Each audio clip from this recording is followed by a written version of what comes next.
تبارك الذي بيده الملك وهو على كل شيء قدير الذي خلق الموت والحياة ليبلوكم أيكم أحسن عملا. السلام عليكم ورحمة الله وبركاته. إن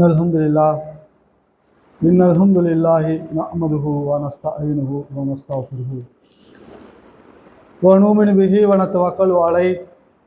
أعوذ بالله من شرور أنفسنا ومن سيئات أعمالنا. من يهده الله فلا مضل له ومن يضلل فلا هادي له. أشهد أن لا إله إلا الله وحده لا شريك له وأشهد أن محمدا عبده ورسوله. أما بعد. كان النبي صلى الله عليه وسلم إن أصدق الحديث كتاب الله وأحسن الهدي هدي محمد صلى الله عليه وسلم. شر الأمور محدثاتها كل محدثة بدعة كل بدعة ضلالة كل ضلالة في النار. உங்களை ஒரே ஒரு ஆத்மாவில் இருந்து படைத்த உங்கள் இறைவனை அஞ்சிக் கொள்ளுங்கள் என்ற ஏக இறைவனின் எச்சரிக்கையும், அல்லாஹ்வை அஞ்ச வேண்டிய விதத்தில் அஞ்சுங்கள், நீங்கள் முஸ்லீமாக தவிர மரணித்து விடாதீர்கள் என்ற எல்லாம் வல்ல அல்லாஹ்வின் அறிவுரையையும் உங்களுக்கும் எனக்கும் நினைவுபடுத்தியவனாக இந்த ஜிம்மாவரை ஆரம்பம் செய்கிறேன். கண்ணியத்துக்குரிய எல்லாம் வல்ல அல்லாஹ்வின் நல்லடியார்களே, அல்ஹம்து சூராவின் விளக்கத்தை நாம் தொடராக பார்த்து வருகிறோம். இறுதியாக மாலிக் யௌமித்தீன் நியாய தீர்ப்பு நாளின் அதிபதி என்பதை பற்றி நாம் பார்த்தோம். இந்த உலகத்தில் எவ்வளவு அநியாயமாக கொடுமையாக அநீதி இழைக்கப்பட்டவனுக்கு அந்த நாளில் நியாயமான அவன் மனம் குளிர அளவுக்கு ஒரு நியாயமான தீர்ப்பு அங்கே கிடைக்கும் என்பதையும், அடுத்ததாக முஸ்லீமாக வாழ்கிற முஸ்லீம் அல்லாத மக்களாக வாழ்கிற இந்த மனித குலத்தை நாளை மறுமையில் இறைவன் விசாரிக்கிற போது ஒவ்வொருவரைய செயலையும் அவன் எப்படி பதிவு செய்திருக்கிறான், எங்கெங்கு பதிவு செய்து வைத்திருக்கிறான் என்பதையெல்லாம் நாம் பார்த்திருக்கிறோம். இறுதியாக இந்த சமூகம், அல்லாஹ்வையும் மறுமையை நம்புகிற இந்த சமூகம், இந்த சமூகத்திலே வாழ்கிற சாதாரண மக்களை தாண்டி கல்வி அறிவு படைத்த, குர்ஆனை ஞானம் படைத்த நபிகள் நாயகம் ஸல்லல்லாஹு அலைஹி அவர்களின் வழிகாட்டுதலையும் அறிந்திருக்கிற மக்கள் கூட சில வழிகேடான செய்திகளை மக்கள் மத்தியிலே பதிய வைத்து பெரும்பாலான மக்களை வழிகெடுத்திருப்பதை நாம் பார்க்கிறோம். எந்த விஷயத்தில் என்று சொன்னால், நாளை மறுமையில் அனைவரும் ஒன்று திரட்டப்பட்டு அந்த நாளில் விசாரணை இருக்கிறது என்பதை அனைவரும் உணர்ந்திருக்கிறோம். அந்த விசாரணை நடைபெறுகிற அந்த நாளில் நான் ஏதோ என்னால் என்ற ஏதோ சிறிய நல்ல மல்கள் செய்துவிட்டு, அல்லது அதை கூட செய்யாமல் அவர் ஒரு பெரியவர் இருக்கிறார், இவர் ஒரு மகான் இருக்கிறார், நபிகள் நாயகம் ஸல்லல்லாஹு அலைஹி அவர்கள் இருக்கிறார்கள், அவர்கள் எனக்காக பரிந்துரை செய்வார்கள், அந்த பரிந்துரை மூலமாக அந்த நாளில் நான் வெற்றி அடைந்து விடுவேன், நான் சொர்க்கத்தை அடைந்து விடுவேன் என்ற நம்பிக்கை பெரும்பாலான மக்களிடத்திலே இருக்கிறது. இன்றைக்கு தர்காவுக்கு போகிறவர்கள், இறந்து போன அடக்க ஸ்தலத்திலே போய் பிரார்த்தனை செய்கிறவர்கள் என்ன சொல்கிறார்கள்? இவரிடத்திலே பிரார்த்தனை செய்தால் அவர்கள் நாளை மறுமையிலே எனக்காக பரிந்துரை செய்வார்கள். இதை சாதாரண மக்கள் சொல்லவில்லை. குர்ஆனை படித்தவர்கள், குர்ஆனை நன்கு அறிந்தவர்கள், நபிகள் நாயகம் ஸல்லல்லாஹு அலைஹி வஸல்லம் வழிகாட்டுதலை நன்கு அறிந்தவர்கள், பெரும் பெரும் ஆலிம்கள் என்று சொல்லக்கூடியவர்கள் இதை சொல்கிறார்கள். இப்படி மக்களுக்கு வழிகாட்டுகிறார்கள். நாமெல்லாம் ஒரு காலத்தில் அதை செய்து கொண்டிருந்தவர்கள். இவர்களிடத்திலே போய் அங்கே உண்டியில் காசு போட்டா, அல்லது அங்கே போய் சக்கரை வச்சு பாத்தியா ஓதுனா, இல்லை அவருக்கு போய் செய்ய வேண்டிய ஏதோன்னு செய்தால், ஒரு பூ வாங்கி போட்டா அவர் நமக்கு நாளைக்கு சிபாரிசு செய்வார் என்று நாம் கூட ஒரு காலத்தில் விளங்கி அதையெல்லாம் செய்து கொண்டிருந்தோம். இப்படி நிறைய கூட்டங்கள் இன்றைக்கு தரீக்கா என்று, முரீதுகள் என்று, ஷேக் என்று சொல்லி ஒரு கூட்டம் இருக்கிறார்கள். அவர்கள் என்ன நினைக்கிறார்கள்? உயிரோடு ஒரு வாழ்கிற ஒரு மனிதனை ஷேக் என்று சொல்லி அவர் கையிலே பையத் செய்து விட்டால், சத்தியம் செய்து கொடுத்து விட்டால், அவர் நாளைக்கு மறுமையில நமக்காக பரிந்து பேசி பரிந்துரை செய்து நம்மளை சொர்க்கத்துக்கு அழைத்து செல்லி விடுவார் என்று அப்படி ஒரு கூட்டம் இருக்கிறார்கள். தப்லீக் ஜமாத் என்று ஒரு கூட்டம் இன்றைக்கு உலகத்தில் பெரும் கூட்டமாக இருக்கிறார்கள். அவர் என்ன செய்கிறார்கள்?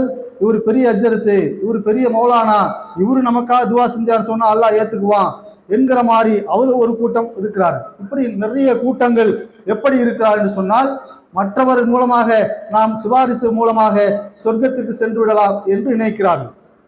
நீங்கள் நபிகள் நாயகம் ஸல்லல்லாஹு அலைஹி வஸல்லம் சிபாரிசை கேளுங்கள், பிரார்த்தனையாக கேளுங்கள் என்று நமக்கு சொல்லிக் கொடுக்கிறார்கள். ஆனால் ஒரு யதார்த்தமாக, ஒரு ஆழமாக, ஒரு ஆறறிவு படைத்த மனிதன் சிந்திக்க வேண்டியது என்ன? எந்த ஒரு வேலை, எந்த ஒரு பரிசு கிடைப்பதாக இருந்தாலும் அது இவர் சிபாரிசு பண்ணி நமக்கு கிடைக்கணும், அவர் சிபாரிசு பண்ணி கிடைக்கணும், அவர் மூலியமா இவர் மூலியமா கிடைக்கணும் என்று எதிர்பார்ப்பது சிறந்ததா, அல்லது என் உழைப்பால் நான் என் கஷ்டத்தால் நான் என்னுடைய வெற்றியை நான் முழுமையாக பெற வேண்டும் என்று நினைப்பது சிறந்ததா? எது சிறந்தது? என்னுடைய உழைப்பால் இறைவன் சொல்கிற செய்திகளை பின்பற்றி, இறைவன் காட்டுகிற வழிகாட்டுதல்களை பின்பற்றி நான் வெற்றி அடைய வேண்டும், எனக்கு யார் எந்த சிபாரிசும் செய்ய தேவையில்லை, என் உழைப்பால் நான் அதை இந்த வெற்றியை, இந்த சொர்க்கத்தை நான் அடைய வேண்டும் என்று நினைப்பது, சிந்திப்பது தானே சரியான நோக்கமாக இருக்கும். ஆனால் இப்படியான மக்களை வழிகெடுத்து கொண்டிருக்கிற செய்தியை நாம் இந்த உலகத்திலே பார்க்கிறோம். ஆனால் இறைவன் திருமறை குர்ஆனிலே எப்படியெல்லாம் அழகாக இந்த செய்தியை இந்த மக்கள் எப்படி சிந்திக்கிறார்கள், அந்த மக்கத்து காஃபிர்கள் எப்படி சிந்தித்தார்கள் என்பதை எல்லாம் கருத்திலே கொண்டு இறைவன் அழகாக இதுக்கு வழிகாட்டுகிறான். இந்த திருமறை குர்ஆனை படித்த இந்த மக்கள் கூட எப்படி இப்படி வழிகட்டு போனார்கள் என்று ஆச்சரியப்படுகிற அளவிற்கு இறைவன் அழகான அற்புதமான செய்திகளை திருமறை குர்ஆனிலே சொல்கிறார். சில இடங்களில் சிபாரிசே இல்லை என்று சொல்கிறார், சில இடங்களில் சிபாரிசு இருக்கிறது, விதிக்கு உட்பட்டு இருக்கிறது என்று சொல்கிறார். அது திருமறை குர்ஆனிலே பாருங்க, அல்லாஹ் எவ்வளவு அழகாக சொல்கிறான் பாருங்க. வத்தகு யௌமன், ஒரு நாளை பற்றி அஞ்சி கொள்ளுங்கள், லா தஜ்ரு நஃப்ஸன் அன் நஃப்ஸின் ஷைஆ, யாரும் யாருக்கும் எந்த பயனும் அளிக்க முடியாத அந்த நாளை அஞ்சி கொள்ளுங்கள். அந்த நாள்ல யாரும் யாருக்கும் எந்த பயனும் அளிக்க முடியாது.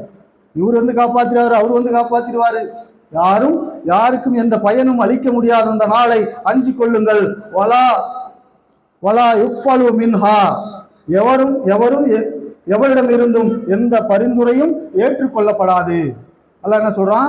பரிந்துரையே இல்லை, யார்கிட்ட இருந்தும் எந்த பரிந்துரையும் ஏற்றுக்கொள்ளப்படாது என்று அல்லாஹ் இந்த 2வது அத்தியாயம் 48வது வசனத்திலே 123வது வசனத்திலே அல்லாஹ் இதை சொல்லி காட்டுறான்.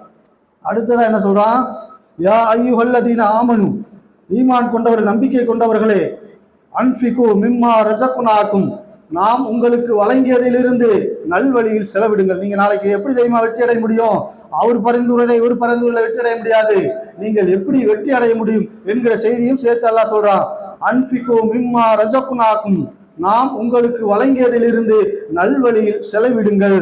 மின் கபுலி அன் யஅதி யௌமன், ஒரு நாள் வருவதற்கு முன்னாக உங்களுக்கு நான் வழங்கியதிலிருந்து நல்வழியில் செலவிடுங்கள். லா பைஉன் ஃபீஹா வலா குல்லத்துன் வலா ஸஃபாஅத்துன், பேரமோ நட்போ பரிந்துரையோ இல்லாத நாள் வருவதற்கு முன்பாக உங்களுக்கு நான் வழங்கியதிலிருந்து நல்வழியில் செலவிடுங்கள். அன்னைக்கு நீங்க பேரம் பேச முடியாது. நான் சொத்தை நிறைய சேர்த்து வச்சிருக்கேன், நான் இந்த சொத்தை கொடுத்துட்றேன், எனக்கு சொர்க்கத்தை கொடுத்துரு என்று நீங்கள் பேரம் பேச முடியாது. இந்த இவர் என்ன, இந்த அவுலியா இருக்கிறாரு, இந்த மகான் இருக்கிறாரு, என்னுடைய தாத்தா, என்னுடைய பேரன், என்னுடைய அண்ணன், என்னுடைய தந்தை என்று சொல்லி உறவை சொல்லியோ நட்பை சொல்லியோ அங்கே நீங்கள் வெற்றி அடைந்து விட முடியாது. அடுத்தல்ல என்ன சொல்றான்? பரிந்துரை, இவர் எனக்கு தெரிஞ்சவர், இவர் எனக்கு வேண்டியவர், இவர் நல்லவர் என்று சொல்லி அங்கே பரிந்துரை செய்து நீங்கள் வெற்றி அடைய முடியாது என்கிற செய்தியை இறைவன் 2வது அத்தியாயம் 254வது வசனத்துல சொல்றான். அப்ப அன்றைக்கு அந்த நாள்ல விசாரணை நடைபெறுகிற அந்த நாளில் யாருக்கும் எந்த பரிந்துரையும் இல்லை என்று சொல்கிறார். அல்லாஹ் நியாய தீர்ப்பு நாளின் அதிபதி என்கிற செய்தியை தான் நம்ம பார்த்துட்டு இருக்கோம். அந்த நாள்ல அவன்தான் அதிபதி, அங்க பரிந்துரை இருக்குது அப்படின்னு சொன்னா அவனுக்கு அந்த அதிபதிக்கான ஒரு அந்தஸ்து குறையும். இவரால் அவர் போயிட்டாரு, ஆனா அந்த மொத்த நாளுக்குமான அதிபதி அவன். அதற்கெல்லாம் எந்த இடையூறு, எந்த சிறிய இடம் கூட கொடுக்காமல் நான் தான் அந்த நாளின் முழுமையான அதிபதி என்பதை நிலைநாட்டுவதற்காக இறைவன் எவ்வளவு அழகான செய்திகளை திருமறை குர்ஆனிலே சொல்கிறான். நீங்கள் அல்ஹம்து சூராவில் நம்ம இத்தனை நாள், இத்தனை வாரங்கள் நம்ம பேசியிருக்கோம். ஒவ்வொரு செய்தி நீங்க நினைத்து பாருங்கள். அந்த அல்ஹம்து சூறாவிலே திருமறை குர்ஆனின் மொத்தமும் இறைவன் அதுக்குள்ளார வச்சிருக்க அளவுக்கு அற்புதமான செய்திகள், அவ்வளோ செய்திகளை அல்லாஹ் அவ்வளோ அழகாக நமக்கு சொல்லி காட்டுகிறான். அப்போ அந்த நாளில் நீங்க நான் நியாய தீர்ப்பு நாளின் அதிபதி, அங்கே இவருக்காக அவருக்காக என்று நீங்கள் யாரும் அங்கே பேசிவிட முடியாது என்பதை அழகாக சொல்றான். அடுத்து என்ன சொல்றான்? இருக்குது, பரிந்துரை இருக்குது. எப்படி இருக்குது? நம்ம எல்லோரும் மனப்பாடம் செய்து வைத்திருக்கிற ஆயத்துல் குர்சி என்கிற அந்த அத்தியாயத்தில் இறைவன் சொல்கிறான். எப்படி சொல்றான்? லஹும் ஆஃபிஸ் ஸமாவாத்தி வமா ஃபில் அர்த், வானங்களில் உள்ளதும் பூமியில் உள்ளதும் அல்லாஹ்வுக்கே உரியது. வானங்களில் உள்ளதையும் பூமியில் உள்ளதையும் அல்லாஹ்வுக்கே உரியது. மந்தல்லதி யஸ்ஃபஉ இந்தஹு இல்லா பீதினிஹி, அவன் அனுமதி அளித்தவரை தவிர வேற யாரும் பரிந்து பேச முடியாது. அவன் யாருக்கு அனுமதி அளிக்கிறானோ அவர்களை தவிர யாரும் பரிந்து பேச முடியாது என்கிற செய்தியை இந்த இடத்துல அல்லாஹ் சொல்றான். பரிந்துரையே இல்லை, யாரும் பரிந்து பேச முடியாதுன்னு ஒரு இடத்துல சொல்றான். இந்த இடத்துல என்ன சொல்றான்னு சொன்னா, அல்லாஹ் யாருக்கு அனுமதி கொடுக்கிறானோ அவர்களை தவிர யாரும் பரிந்து பேச முடியாது என்கிற செய்தியை 2வது அத்தியாயம் 255வது வசனத்துல அல்லாஹ் சொல்றான். இன்னொரு இடத்துல என்ன சொல்றான்? லா யம்லிகு ஸஃபாஅத்தன் இல்லா மன் தஅத இந்த ரஹ்மான் அஹதா, அவனுடைய அளவற்ற அருளாளனிடம் உறுதிமொழி யார் பெற்றார்களோ அவர்களை தவிர யாரும் பரிந்து பேச முடியாது. இதை 19வது அத்தியாயம் 89வது வசனத்தில் அல்லாஹ் சொல்றான். அல்லாஹ் யாருக்கு அனுமதி கொடுக்குறானோ அவங்க அங்க பேச முடியும் அப்படின்னு சொல்றான். அல்லாஹ் எப்படி சொல்றான்? அந்த நியாய தீர்ப்பு நாளின் அதிபதி எப்படிப்பட்ட அதிபதினு சொன்னா, யாரு பரிந்து பேசணும்? நீங்க இந்த உலகத்துல நல்லவனா வாழ்ந்தான், சிறந்தவனா வாழ்ந்தான், சொர்க்கவாசி ஆயிட்டான், அவனுக்கு அல்லாஹ் அனுமதி கொடுப்பான் பரிந்து பேசுறது. யாரு இவர் பேசலாம், இவர் பேசலாம், இவர் பேசலாம், அனுமதி கொடுக்குறான்னு வச்சுக்குவோம். அப்போ நான் உடனே எனக்கு என்ன சொர்க்கவாசி ஆக்கிட்டான், எனக்கு அல்லாஹ் அனுமதி கொடுக்குறான், 4 பேருக்கு பரிந்துரை பண்ணு அப்படின்னு கொடுக்குறான்னு சொல்றான்னு வச்சுங்க. நான் உடனே இருந்துச்சுண்டா இவரை உள்ள விட்டுருங்க, இந்த இவரை உள்ள விட்டுருங்க என்று நான் சொன்னா அதெல்லாம் ஏற்றுக்குவானா? நான் சொர்க்கவாசி, எனக்கு அல்லாஹ் பரிந்துரை செய்கிற ஒரு அதிகாரத்தை எனக்கு கொடுத்துட்டான், உடனே நான் எந்திரிச்சு இந்த இவரை உள்ள விட்டுருங்க, இவரை உள்ள விட்டுருங்க என்று சொன்னால் அல்லாஹ் அதற்கு அனுமதி கொடுப்பானா என்று கேட்டால் அந்த இடத்தில் அல்லாஹ் என்ன செய்யறான்? நான் தான் அந்த நியாய தீர்ப்பு நாளின் அதிபதி, யார் பரிந்து பேச வேண்டும் என்கிற தீர்மானத்தையும் நான் தான் முடிவு செய்வேன். இவர் அதுக்கு தகுதியானவர், அவர் அதுக்கு தகுதியானவர், இவர் அதற்கு தகுதியானவர், நான் தான் அதை முடிவு செய்வேன். சரி, நீ உனக்கு தகுதி வந்துருச்சு, அதனால நீ யாரை வேணாலும் சொல்லு, நான் உள்ள விட்டுறேன் என்று சொல்கிறான்னு பார்த்தா அதற்கும் அனுமதி இல்லை. நான் இவரு கேட்குறேன், இவருக்கு நீ செய்யக்கூடாது, இந்த இவருக்கு இவருக்கு வேணா செஞ்சுக்க, அதையும் அல்லாஹ் தான் தீர்மானிப்பார் என்பதையும் அல்லாஹ் இங்கே சொல்லி காட்டுகிறான். பாருங்க, திருமறை குர்ஆன்ல வலா தன்ஃபஉ ஸஃபாஅத்து இந்தஹு, அவனிடத்தில் எந்த பரிந்துரையும் பயன் தராது, இல்லா லிமன் அதின லஹு, யாருக்கு அவன் அனுமதி அளிக்கிறானோ அவர்களை தவிர. யாருக்கு அவன் அனுமதி அளிக்கிறானோ அவர் பரிந்துரை இருக்குது, எல்லாருக்கும் பரிந்துரை இல்லை. அவன் யார் பரிந்துரை செய்ய வேண்டும் என்று அவன் தேர்ந்தெடுக்கிறானோ அவனுக்கு அனுமதி இருக்கிறது. அவராக விருப்பப்பட்டு அவருக்கு என்று செய்ய முடியாது. அவரும் யாருக்கு அனுமதி அளிக்கிறானோ அவர்தான் பரிந்துரை செய்ய முடியும் என்று இறைவன் சொல்கிறார். நம்ம இந்த இடத்துல ஒரு செய்தியை பார்க்கணும். நபிகள் நாயகம் ஸல்லல்லாஹு அலைஹி வஸல்லம் அடிக்கடி கேட்டிருக்கும் ஹதீஸ், நாளை மறுமையில் நபிகள் நாயகம் ஸல்லல்லாஹு அலைஹி வஸல்லம் அவர்களுக்கு ஒரு கௌசர் என்கிற ஒரு தடாகத்தை இறைவன் கொடுப்பான். அந்த கடுமையான நாளில் அதிலிருந்து யார் நீர் அருந்துகிறார்களோ அவர்களுக்கு அந்த நாள் விசாரணை நாள் முடிகிற வரை அவர்களுக்கு தாகம் எடுக்காது என்று நபிகள் நாயகம் ஸல்லல்லாஹு அலைஹி வஸல்லம் சொல்கிறார். அப்படிப்பட்ட ஒரு தடாகத்தை இறைவன் நபிகள் நாயகம் ஸல்லல்லாஹு அலைஹி வஸல்லம் கொடுக்கிறான். அப்போ அதிலே யாரெல்லாம் சிறந்தவர்களோ நாமெல்லாம் நல்லவர்களாக இருந்தால் அந்த தடாகத்தில் போய் நீர் அருந்துவோம். அப்படி நீர் அருந்த வருகிறவர்கள் எல்லாத்தையும் அங்கே மலக்குகள் இருந்து விடுவாங்க, உள்ள சில பேர்த்த விடுவாங்க, சில பேர்த்த தடுப்பாங்க. அப்படி சில பேர்த்தை தடுக்கிற போது நபிகள் நாயகம் ஸல்லல்லாஹு அலைஹி வஸல்லம் சொல்வார்கள், அஸ்ஹாபி அஸ்ஹாபி, அவர்கள் என்னுடைய தோழர்கள், அவர்களை விடுங்க. நம்ம இது ஆழமாக சிந்திக்கணும். இந்த செய்தியெல்லாம் படித்த உலமாக்கள் எப்படி இவ்வளவு ஒரு அறிவில்லாமல் மக்களை இப்படி வழிகெடுக்கிறார்கள் என்று தெரியவில்லை. அவர்கள் யார்? அல்லாஹ்வின் தூதரோடு வாழ்ந்த நபி தோழர்கள். அப்பதானே அஸ்ஹாபின்னு சொல்ல முடியும். நம்மளாம் அவருடைய சஹாபி இல்லை, நபிகள் நாயகம் ஸல்லல்லாஹு அலைஹி வஸல்லம் சஹாபி அல்ல. அவர்களோடு நபிகள் நாயகம் ஸல்லல்லாஹு அலைஹி வஸல்லம் வாழ்ந்த காலத்தோடு அவர்களோடு வாழ்ந்த மக்களைத்தான் அஸ்ஹாபி நபி தோழர்கள் என்று சொல்ல முடியும். அப்படி பார்த்த நபிகள் நாயகம் ஸல்லல்லாஹு அலைஹி வஸல்லம் அவர்கள் என்னுடைய தோழர்கள், அவர்களை விடுங்கள். அப்பொழுது நபிகள் நாயகம் ஸல்லல்லாஹு அலைஹி வஸல்லம் இறைவன் பதில் சொல்லுவான், யா முஹம்மத் லா தத்ரி மா அஹது வாதக, உனக்கு பின்னால் அவர்கள் என்ன செய்தார் என்பது உனக்கு தெரியாது. உனக்கு பின்னால் நீ மரணித்த பிறகு நீ உன்னுடைய உயிரை நான் கைப்பற்றிய பிறகு அவர்கள் என்ன செய்து கொண்டிருந்தார்கள் என்பது உனக்கு தெரியாது. எத்தனையோ நபி தோழர்கள் அல்லாஹ்வின் தூதர் இருந்தவர்களும் சரியா இருந்தாங்க, அதற்கு பின்னால் வந்த வழியே அவர்கள் திரும்பி சென்றார் என்று இறைவன் திருமறை குர்ஆனில் சொல்றான். அவர்களெல்லாம் நபி தோழர்கள் கூட சிலர் வந்த வழியே திரும்பி சென்றார்கள், ஜக்காத்து கொடுக்க முடியாது என்று மறுத்தார்கள். சிலர் அந்த காலத்துல நானும் நபிதான் சொன்னானே அவனை பின்பற்றி சில பேர் போனார்கள். அப்ப அவர்களெல்லாம் நாளை மறுமையில் அந்த தடாகத்திலே வந்து தண்ணீர் குடிக்க வருகிற போது நபிகள் நாயகம் ஸல்லல்லாஹு அலைஹி வஸல்லம் பரிந்துரை செய்வார்கள், அவர்கள் என்னுடைய தோழர்கள், அவர்களை விடுங்கள் என்று கேட்கிற போது அப்ப இறைவன் சொல்லுவான், முகமதே, அவர்கள் நீ இறந்த பிறகு அவர்கள் என்ன செய்தால் என்று உனக்கு தெரியாது, எனக்கு தெரியும். இந்த தண்ணீரை குடிப்பதற்கு அவர்களுக்கு தகுதி இல்லை. நபிகள் நாயகம் ஸல்லல்லாஹு அலைஹி வஸல்லம் அவர்களுக்கே இந்த நிலை என்று சொன்னால், அவர்களே அல்லாஹ் உனக்கு அனுமதி இல்லை, இவர்களுக்கு பரிந்துரை செய்வதற்கு அனுமதி இல்லை என்று சொல்கிற போது இறந்து மண்ணோடு மண்ணாக மக்கி போன அவருக்கு என்ன இருக்கிறது, என்ன தகுதி இருக்கிறது என்று கூட தெரியாது. அவர் யார் என்று தெரியாது. அவர் நல்லவரா கெட்டவரா என்று கூட தெரியாமல் புதைத்து வைத்துக் கொண்டு நபிகள் நாயகம் ஸல்லல்லாஹு அலைஹி வஸல்லம் அவர்கள் மரணித்த பிறகு அவர்களுக்கே ஒன்றும் தெரியாது என்கிற போது இந்த சாதாரண மனிதர்கள் இறந்து மண்ணோடு ஒன்றாக மக்கி போய் கபரிலே இருக்கிற அவர்களுக்கு அது தெரியும் இது தெரியும், எனக்கு பரிந்துரை செய்வார்கள் என்று பெரும் கூட்டத்தை வெளியெடுத்து வைத்திருக்கிறார்களே. இதெல்லாம் திருமறை குர்ஆனில் இல்லையா? இந்த செய்தி எல்லாம் ஹதீஸ்ல இல்லையா? இதெல்லாம் படித்து விட்டு இந்த ஆலிம்கள் எப்படி இந்த மக்களிடத்தில் இந்த செய்தியை சொல்கிறார் என்று நமக்கு ஆச்சரியமாக இருக்கிறது. அப்படி நபிகள் நாயகம் ஸல்லல்லாஹு அலைஹி வஸல்லம் அவர்கள் பரிந்துரைக்கே அங்கே அனுமதி இல்லை என்கிற போது நாமெல்லாம் எம்மாத்திரம் என்பதை நாம் உணர்ந்து கொள்ள வேண்டும். அடுத்ததாக அல்லாஹ் இன்னும் திருமறை குர்ஆனில் சொல்றான், அமித்தஹது மின் தூனில்லாஹி ஸஃபா, அல்லாஹ்வை விட்டு, அதாவது இன்னைக்கு இந்த அவுலியாட்ட போறான்ல, அவுலியாட்ட போறான், அந்த முரீது ஷேக்கு கிட்ட போறான், அங்கெல்லாம் போய் நமக்கு பரிந்து பேசுவான் நீ நம்பிக்கிட்டு இருக்கியே அப்படிங்கிற அந்த மக்களுக்கு அல்லாஹ் சொல்றான் ஒரு செய்தியை. என்ன சொல்றான்? அமித்தஹது மின் தூனில்லாஹி ஸஃபா, அல்லாஹ் விட்டு நீங்கள் பரிந்துரையாளர்களை தேடுதலை. எவ்வளவு தெளிவான வார்த்தையில எல்லாம் சொல்றான் பாருங்க.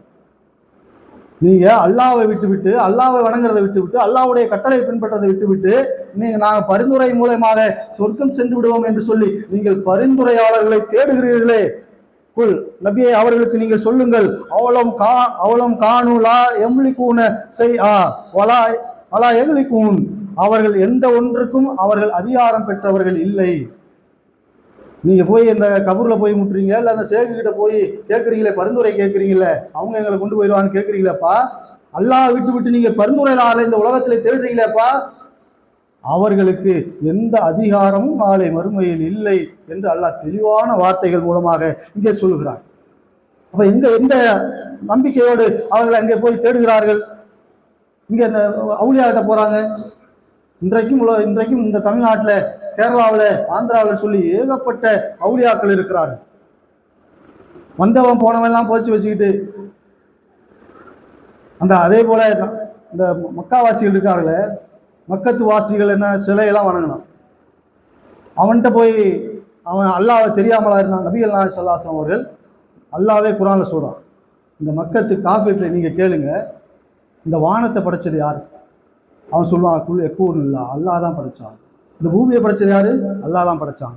வானத்திலிருந்து மழையை பொழிவு செய்கிறானே அது யாரு? அல்லாஹ் தான். அப்ப இந்த பூமியிலிருந்து பயிர்களை எல்லாம் முளைக்க செய்கிறானே யாரு? அல்லாஹ் தான். யார் சொன்னது இது? அந்த மக்கத்து காஃபிர்கள் சொன்னது.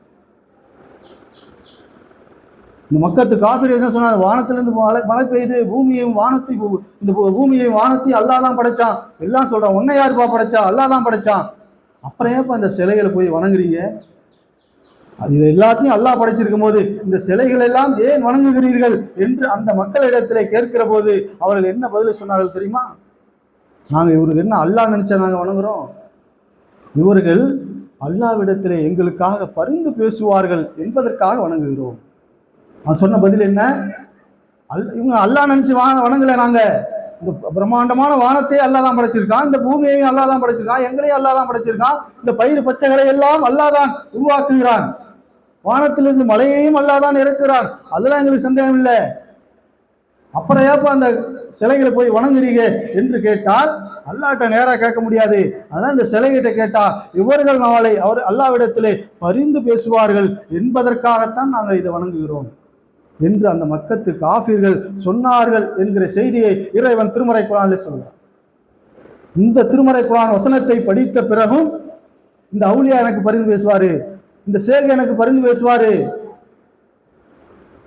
என்று நம்புகிறவன் எவ்வளவு அடி முட்டாளாக இருப்பான் என்பதை நாம் சிந்திக்க வேண்டும். நாளை மறுமையில் அல்லாஹ் அழகா கேட்கிறான். நாளை மறுமையில நிற்கிறப்ப எப்பா நீங்க வணங்குனீங்களே எப்படி கேட்கிறான் பாருங்க. இந்த வணக்கம் என்பது அல்லாஹ்வுக்கு அல்லாஹ்வை விட்டு விட்டு நீங்கள் வணங்குனீர்களே அந்த பரிந்துரையாளர்லாம் எங்கப்பா காணோம்? எப்படி கேட்பானா, நீங்கள் அல்லாஹ்வை விட்டு விட்டு நீங்கள் தெய்வம் என்று கருதினீர்களே அந்த பரிந்துரையாளர்கள் எங்கே இன்றைக்கு உங்களோட காணோம்? ஓடி ஒளிந்து விட்டார்களா, மறைந்து விட்டார்களா என்று அல்லாஹ் கேட்பான் என்கிற செய்தியை இறைவன் திருமறை குர்ஆனிலே சொல்லுகிற செய்தியை பார்க்கிறோம். 6வது அத்தியாயம் 94வது வசனத்தை.